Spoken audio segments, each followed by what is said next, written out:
So, Minister, this question is in relation to the Charter of Accounts, the mandatory Charter of Accounts for the services who've signed up to core funding, that some people are referring to as double accounting, and just if we can get some more information in relation to that, and then I'll expand further in my other time. Thanks. Deputy, providers that have an active core funding contract during the 22-23 programme year must provide validated financial returns as part of their core funding partner service funding agreement. And officials in my department have, over recent weeks, engaged constructively with key stakeholders on this requirement, having heard the concerns that you spoke to there. So 4 meetings have taken place, and they've involved nominees from Childhood Services Ireland, Childminding Ireland, Early Childhood Ireland, the Association of Childhood Professionals, the Federation, the National Childhood Network, the National Community Childcare Forum and Chasuas, as well as representatives from the childcare committees Ernst & Young and Pubble. And arising from this engagement, my officials have developed proposals to significantly streamline and simplify the reporting requirements under core funding. So updated financial reporting requirements have been shared with providers. It was shared yesterday and include 5 key initiatives aimed at streamlining and simplifying the process for providers. So there will be a transition phase for year 1 and year 2 of core funding, during which the reporting requirements will be significantly reduced. A significant reduction in number of items which services will have to report expenditure against, and in addition, a detailed breakdown of staff expenditure across qualification level will no longer be required. A similar reduction in the number of income reporting requirements. There'll be a reduction in the administrative complexity of reporting for multi-site organisations. And finally, my department is exploring additional supports, including targeted financial supports for partner services that may need it. So look, these changes were communicated to providers yesterday, and I'm sure providers and indeed their representative bodies are examining them now. I hope following that engagement that they will meet a significant number of the issues that providers were raising. And my officials are now working to support providers in preparing to submit these returns through the delivery of training and the design of targeted financial supports for those that need them. And importantly, the date for submitting financial returns has been extended to the 22nd of March 2024.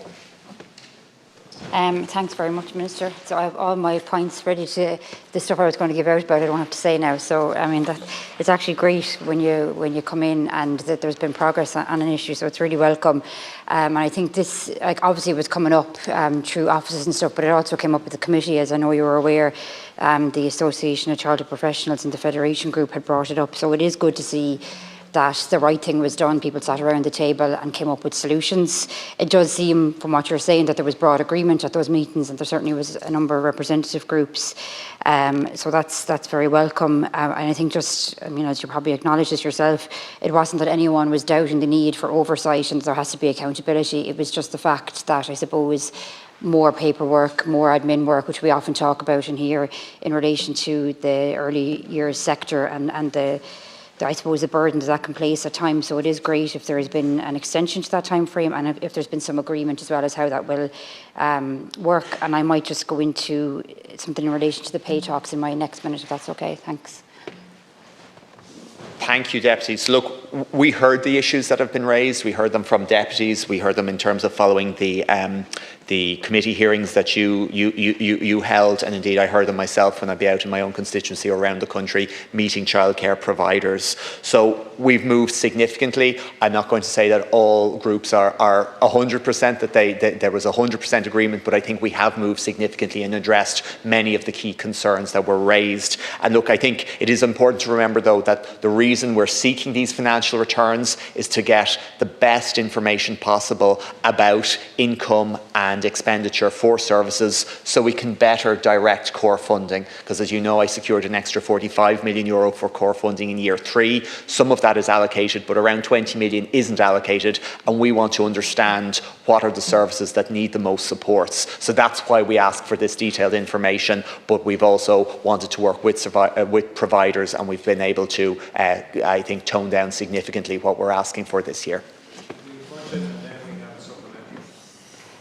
So thanks very much for that, Minister. And I know this isn't really in relation to the question, so you might have to come back with this information. But just while we have the the opportunity in relation to the pay talks, because I know it did come up at the recent estimates as well, that there was a savings, and when we questioned that, it was to do with the money for the pay talks had to be returned to DEPR, which is obviously unfortunate, doesn't even describe that. It's when you have that money secured and then have to hand it back.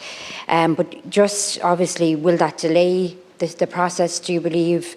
Is there any update on the pay talks? And I know that some of the issues that the Big Start campaign in SIP2 would raise is that there had been agreement around the graduate pay level. You had to have 3 years service, and part of the pay talks, I suppose the deal around that was that once you had your qualifications, you were eligible for the higher rate. But I suppose everything rests in relation to the pay talks. And is there any updates that you can give us, either now or maybe even in a written response? Thanks.